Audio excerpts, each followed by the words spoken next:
Good afternoon to all of our guests here on the East Coast, and good morning to you on the West Coast. Thank you for taking your time to join us today for Mended Hearts Inc.'s Lunch and Learn with patient advocate Beth Waldron, where we plan to discuss non-medical switching, what non-medical switching is, and how it impacts cardiovascular patients, and really the importance of self-advocacy and making sure that patients get the care that they need.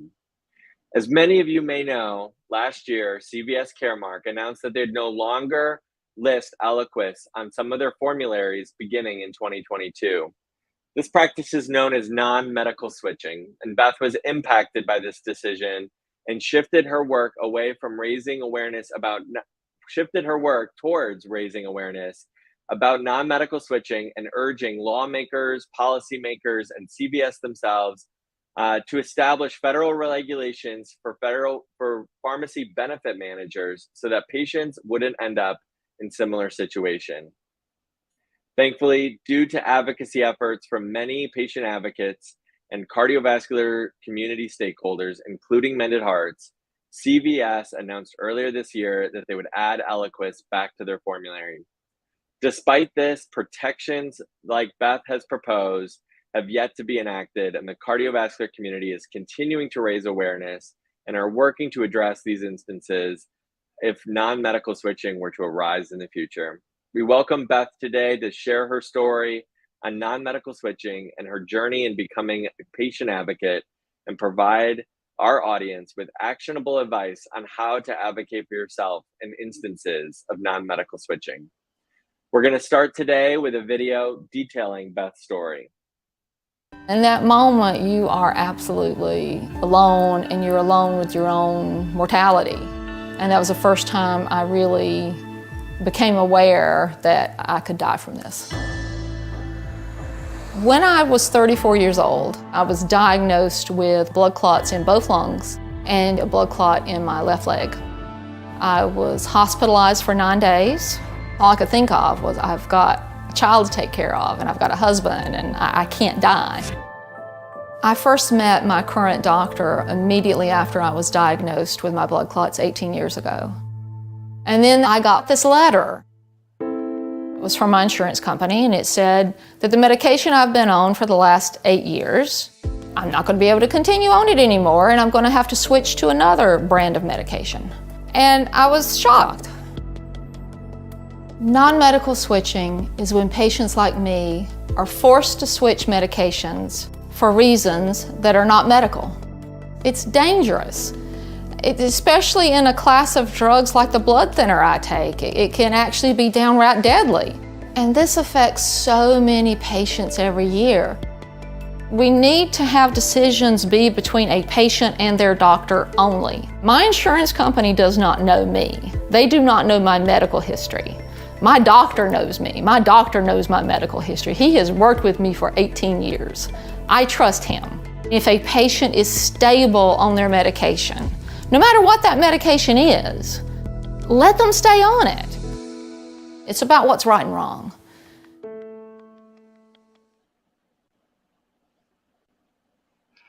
Beth, thank you so much for joining us today and allowing us to help share your story. I'm really always interested in the journey from patient to patient advocate. Is there anything that you want to share? Like, how did you, 18 years ago, you got diagnosed with a blood clot condition. How was it that you became, a patient advocate and really wanted to help share your story for the benefit of others?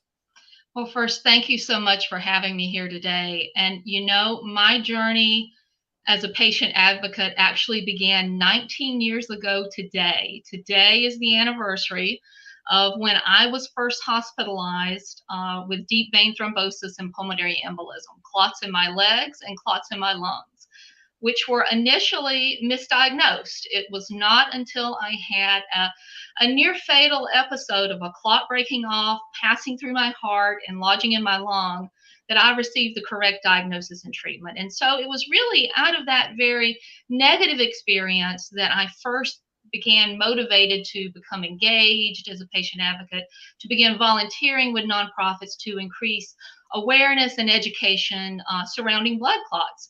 And out of that, I volunteered with a number of national blood clots, national nonprofits surrounding blood clot education. I helped found a education program at the University of North Carolina in Chapel Hill called Clot Connect. And because I'm high risk for developing another blood clot in the future, I take an anticoagulant medication, a blood thinning medication, and will need to do so for the rest of my life to prevent a recurrence. So it's absolutely crucial that I follow my doctor's instructions and I take my medication exactly as he prescribes. And the choice of medication is something that my doctor and we discuss at each and every appointment because it is so very important. We discuss changes in my health, we discuss my risk for bleeding, we discuss my risk for clotting, and then we make a decision together about which medication I should be on. And over the course of the last 19 years, we have made changes in which medication is appropriate. For the last 8 years, I have been stable and doing well on the same brand of blood thinning medication until November, when I go to my mailbox and there is a letter from my insurance company's pharmacy benefit manager, which is CVS Caremark, informing me that the medication I've been taking for the past 8 years was no longer going to be covered and that I needed to switch to another brand of medication. And that was it. It did not even include a phone number to call if I had a question. It did not mention an appeals process. It simply said, ask your physician for prescription for another brand of medication, or else be prepared to pay the full retail price. So I was completely shocked. I had made such thoughtful treatment decisions with my physician, and I had no idea that my insurance company could essentially step in and change the anticoagulant I was on after I had been stable for the past 8 years. So that's really when my advocacy took another new turn in the direction of looking at non-medical switching. And as I was researching options for my own care, I found out that I wasn't the only patient who received that type of letter, that there was around 150,000 other cardiovascular patients nationally who were also impacted by this formulary change. And I learned that there were a number of nonprofits such as Mended Hearts who were working on the issue. And this is sort of how I got engaged as a patient advocate on the non-medical switching issue. Sure. I mean, so it sounds like your patient advocacy did not just start in November when you got that letter. You've been a patient advocate for about 18 years, or exactly 18 years. But really non-medical switching kind of became a focus when it really impacted you just in this last year. So that's great. I know through reading your story, I know you've got a website, bethwaldron.com, that you used to work actually for insurance companies. What role do you think that played in like kind of understanding the process and understanding, the healthcare system, that you had that experience working in healthcare? Well, I think it helped me better understand the business side of the insurance industry and how, healthcare decisions get made in that business environment. Because, the fact of the matter is, whether we like it or not, in our country, we do have a for-profit model of healthcare delivery. And much of our access to care is managed by corporations who have to meet shareholder expectations. So decisions are often made for purely financial reasons, not necessarily what's in the best interests of patients clinically. So I think my background in the insurance industry helped me sort of appreciate that context. That's great. And, did you even know what non-medical switching was before you became like entangled in this whole CVS decision? No, I had never heard that term before. I had worked in and around healthcare for 25 plus years, but I had never heard the term non-medical switching. And to be honest, I had no idea that anyone other than my doctor could decide which treatment was best for me without knowing my unique medical history, without knowing my background. It's really quite shocking that such a thing is legal. That essentially the corporate practice of medicine is what we're talking about. That Yeah. because of a benefit structure of what's covered and not covered, that your medication can be changed. That's really quite shocking. Yeah. It really is. I think it sounds like, insurance really make this decision really based on a profit motivation, or to, be able to increase their negotiating power with pharmaceutical companies, but really the one who gets hurt is often the patient when they've been stable on their medication. When you thought about, having to switch off of your anticoagulant to a different one, what kind of like emotions did that elicit? Why was that so impactful for you? Well, it was impactful for me because, I mean, first of all, this is a medication that I depend on to prevent a life-threatening condition. I mean, I nearly died from a blood clot. But this is also a medication that comes with great risks. It hit home for me very personally. Anticoagulants are a very special class of drug, and it comes with a risk of bleeding. That's the main risk that this class of drug comes with. And in fact, it's the number one class of drug for adverse events. I think few people realize that there are more emergency room visits from anticoagulants than from any other class of drug, even opioids. My own father, he took a blood thinner to prevent blood clots, and he developed a bleed while he was anticoagulated that the doctors were not able to control. And unfortunately, he died as a result of his bleed. So, I personally am very, much aware of the risk of clotting, for myself, and from my dad's experience, I'm also aware of the risk of bleeding. And so I place a really high premium on optimal anticoagulation management.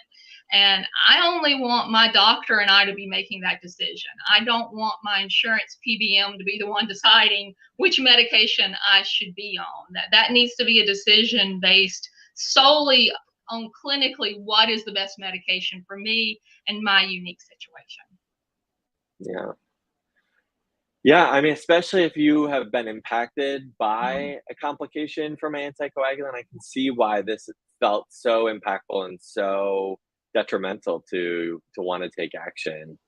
Yeah, I remember reading somewhere that, one of the requirements was that you needed to fail first on the Mhm. other anticoagulant before, you could go back to the one you knew that was working. Why is that such a ridiculous concept for anticoagulants?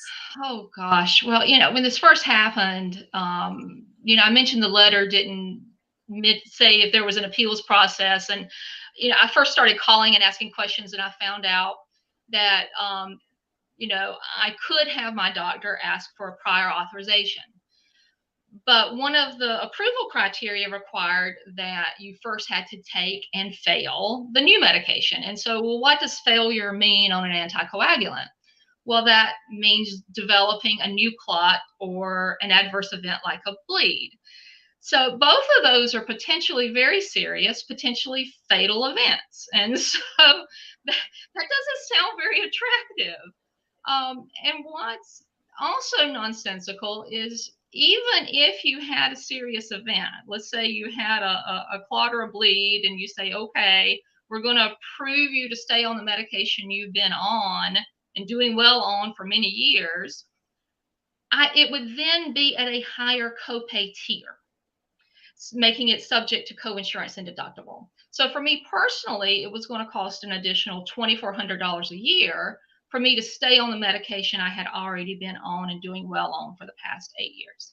So, for an anticoagulant, it really seemed rather ridiculous that you would have to suffer an adverse event, and then you would have to pay more money on top of that. It just didn't make a lot of sense. Yeah. Yeah. I want to get into your advocacy online here in a minute, but if we can just kind of go off, I'd like to know kind of, you sounds like you called up your insurance company. So Mhm. what were your reactions? It didn't include, there was no phone number, it just said, we're going to do this to you. You're just going to have to talk to your doctor and get prescribed another. So what were the personal steps you took on your personal self-advocacy to really try to get to the bottom of this before you really kind of went online and garnered a lot of attention from the community on this? Well, the first thing I did is I contacted my insurance company, my plan, and found out, what the steps were to if there was an appeals process. And that's when I learned about the prior authorization steps. And my next step after that was I contacted my physician, my hematologist, and said, what do you recommend? Which medication do you recommend? And would you recommend filing for a prior authorization request? And would you work with me? Because the physician has to be the one to file the paperwork for any type of prior authorization request. So I tried to work through my insurance company. I tried to work through my physician. And then another thing I did was I contacted the pharmacy to find out, well, how much was it going to be if I just simply paid the cash price? How much was this medication? And unfortunately, it was around, I think, $640 a month, the cash price. So that was really not going to be feasible. So I think part of it was information gathering. I sort of went into a mode of trying to get all the facts to say, okay, I have this. Do I want to switch? And if I don't want to switch, how much is it going to cost me? And is that realistic? And trying to gather enough information to make an informed decision. Sure, sure. So, and you do have quite a following on Twitter, 1,200 followers. Kind of what led you to want to take this advocacy? What was the decision to take this advocacy online? Particularly Twitter, and what were the results? Well, I'm old enough that I took a typewriter to college, so turning to social media was initially a little uncomfortable, to be honest. But when you feel small and helpless, social media can be a great equalizer. And I wasn't sure how else to reach the company because I felt no one was listening. I don't have the resources of a corporation like CVS Health. And I decided that if they were comfortable taking away my long-time effective medication, then they were going to get to know me and they were going to get to know other patients impacted by the decision.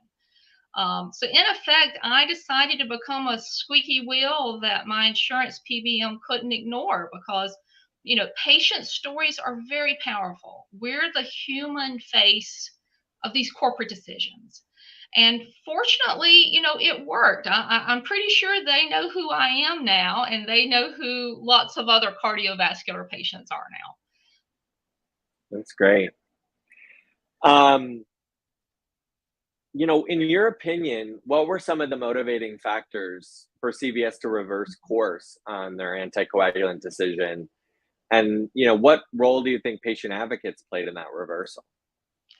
Well, I think this is a prime example of the power of collective action. It wasn't just any one person or one group of people. I mean, we had patients, physicians, pharmacists, clinicians, and nonprofits sort of all coming together and speaking out against this formulary drop. And I think that really speaks to how dangerous this really was. In total, I think there were 17 nonprofits that at some point took some level of action against this, asking CVS to reverse course. And unfortunately, some of the feared adverse events among those patients who were forced to switch did begin to emerge. There were documented reports of strokes and bleeds, and patients like myself who began to speak out both on social media and to reporters and the traditional news media, began sharing stories of these harms. And so I think all these things sort of coming together collectively, brought CVS and the manufacturers of Eliquis, BMS and Pfizer back to the table to finalize an agreement to get Eliquis, back on formulary for patients. That's great. I've noticed that you've kind of taken on another issue with CVS as of late with their corporate retreat online, Oh, and um, and their choices for entertainment. Can you talk a bit about that and the kind of responses you've gotten? Because I know that some of that attention has gone beyond just anticoagulant patients in the cardiovascular community. well, recently CVS Health posted their second quarter earnings of $8.6 billion dollars. And the very same week, they had a leadership retreat in Orlando, Florida. And there are lots of pictures circulating on social media of the attendees. They posted pictures of lavish parties, wonderful looking food, and trips to Disney. And to top it off, they had a private John Legend concert. And I don't know what it costs to get a celebrity to come to your corporate party and perform a private concert for your leadership, but I'm pretty sure it's pretty expensive.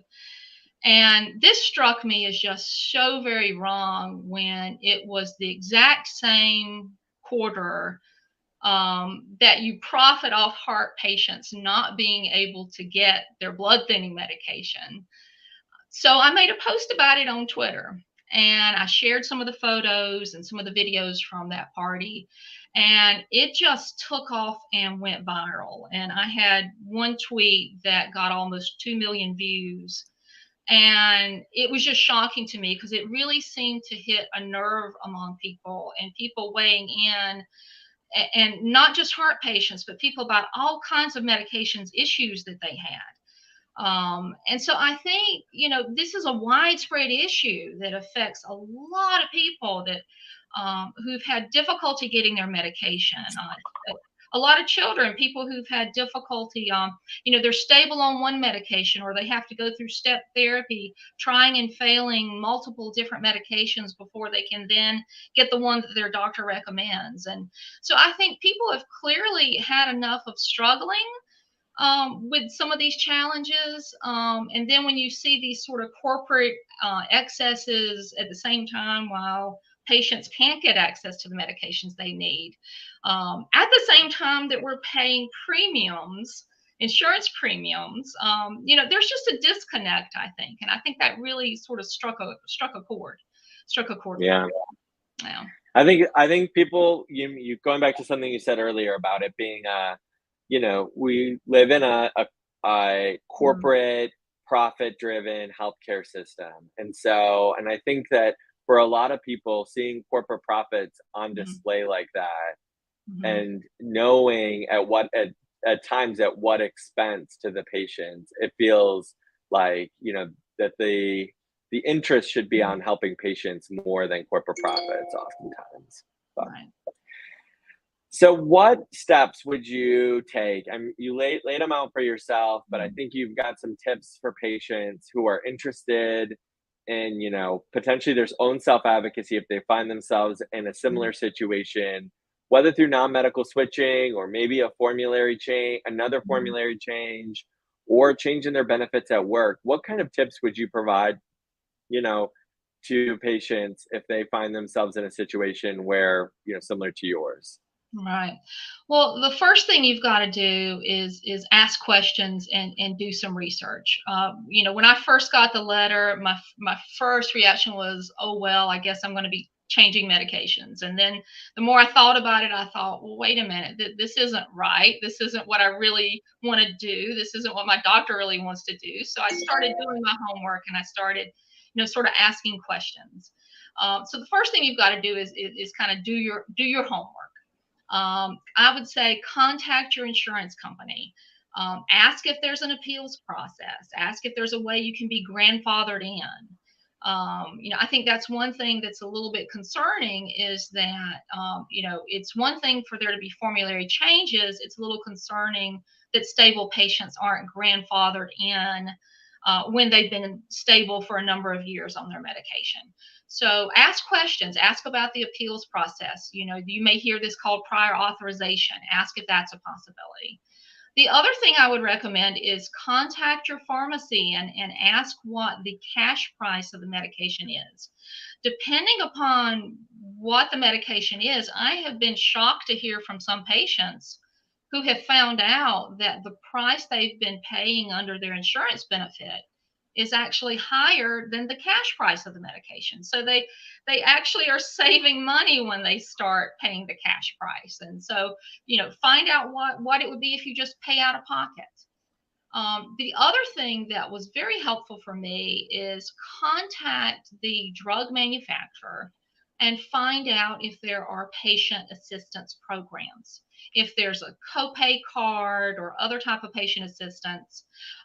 In my case, I was able to get a copay card, which helped me afford the retail cost of my medication until I could sort of get things figured out. It bought me a little bit of time to kind of figure out what my options were going to be, and it allowed me to stay on my medication for a longer period of time. So definitely contact the manufacturer of your medication. Another thing I would suggest is if you get your benefits through your employer and you're comfortable doing so, contact your human resource benefits office. Let them know you're not happy, with this, because ultimately your employer, they're the client of the PBM more so than you. And they may be able to offer some assistance. I know sometimes patients are a little bit uncomfortable talking to their employer about health issues, and you don't want to disclose too much to your employer. That's understandable. But sometimes your employer benefit office, they need to be aware that you're not happy with your benefits coverage, and they might be able to help. And the biggest advocate I found are your physician's offices, because they deal with these issues, unfortunately, frequently. And so they may have tips, they may have, again, copay cards or coupons or things that can help you. So talk with your doctor. They'll at least be able to tell you what your options, if you do have to switch medications, are, can work out a plan to transition. That's great. Great tips. Really appreciate it. So, and what resources would you recommend for patients who maybe want to learn more about non-medical switching? What have you found has been beneficial? Well, one of the things I did is I just went on Google and started searching for non-medical switching, and there's a lot out there. But I think a particularly helpful resource for patients in the cardiovascular community is the nonprofit, the Partnership to Advance Cardiovascular Health. They're online at advancecardiovascularhealth.org. They have a nice series of educational videos and materials specifically on non-medical switching as it relates to cardiovascular patients. And that's particularly helpful and can give you some good background information. Great. Great. Well, Beth, I really appreciate you taking the time to share your story today. And I don't know if anybody has any questions in the audience. Got a couple of cheering comments from fans out on Facebook, but could you say those names again? I think those names meaning the Partnership to Advance Cardiovascular Health. Yep. The Partnership to Advance Cardiovascular Health, and their website is advancecardiovascularhealth.org. And I believe the non-medical switching information, they have a section of their website called No Big Deal. And it's sort of the irony because it is a big deal. And if you look on there, they have some position papers specifically about blood thinners, and they have some educational videos and some resources that I think are particularly good. Great. One last question. How did you feel like your career in healthcare prior to becoming a patient advocate really helped you prepare for the work? Well, they say things happen in life for a reason, both the good and the bad. And I'm not a clinician. My career in healthcare is more as a paper pusher, I like to say. But it has informed my understanding of the healthcare system, and it's helped me navigate it better as a patient and as a caregiver. and now as a patient advocate. So, I mean, the truth is we have a complicated health system. And when you're sick and you're not well, you really do need an advocate to help guide you and ensure that you get the care that you need. And I like to think of what I'm doing now as an advocate is what I would be doing for a family member, but just on a much larger scale. It's great.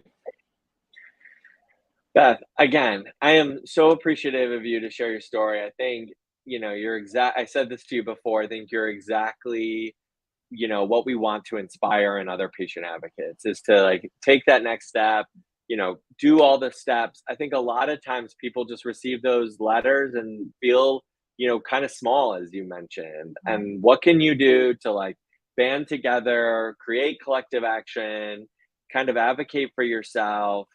Um, I think all of those are like important components to really seeing this as a huge success for the cardiovascular community, of which you were, I feel like a critical component of this success. So thank you for all of your advocacy. Laura had one last question. I'll take it. Do you know of other patient advocates who kind of, were in the same vein, in the fight with you to get this decision reversed? There were lots of patients impacted by this. And what I found is by going online and by talking about this on social media, I was able to sort of connect and network with those patients.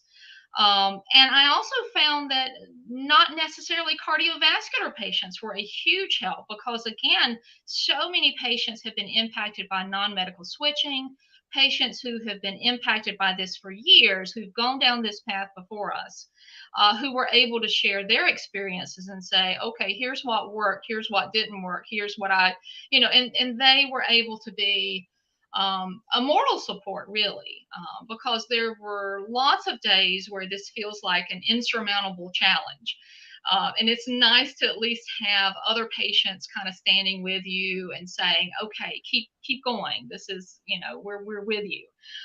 So that's, yes, there's a whole, that is sort of, I think, one of the beautiful things about social media is that even though we can be separate and working independently, we can all kind of connect up and be one community together and united in a cause. And that's been sort of the beautiful thing I've seen. And I really think, and I hope this can be a model of how patients and physicians and nonprofits, we can all kind of work together collectively in the future on additional issues, because we know there's lots of things we need to work on and improve in healthcare. And I think this shows that when we do work together, we can make change. We can have positive impact. So I'm hoping we can continue this momentum going forward.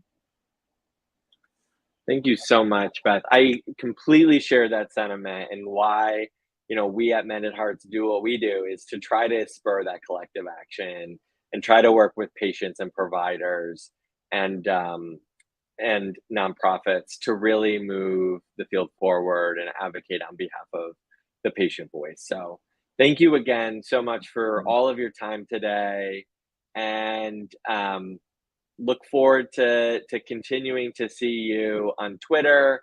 For those of you who are not following, it's Beth J. Waldron, right? On Twitter, is that right? It's Beth Waldron, just Beth. Yeah, Beth Waldron. Beth Waldron. Okay, sorry for putting the middle initial in there. I must have read it wrong. So Beth Waldron on Twitter and bethwaldron.com. Anything else you'd like to say in the departing words? I just want to thank Mended Hearts and as a nonprofit, it really, if nonprofits like Mended Hearts had not taken a lead and taken a strong position for patients, this would not have happened. Change would not have happened. So really, it takes a community. It takes all these pieces coming together. And so I just want to say thank you and keep up the good work that you're doing. I mean, it really, it takes all of us. It really takes all of us. Thank you, Beth. Thank you. Thank Well, you. look forward to staying in touch. And I think in the chats, we have put our link to join the Action Network, a group of patients dedicated to advocacy efforts on issues like non medical switching. So feel free to follow that link and sign up for our Action Network today. And thank you again, Beth, and Thank have you. a great weekend. Thank you.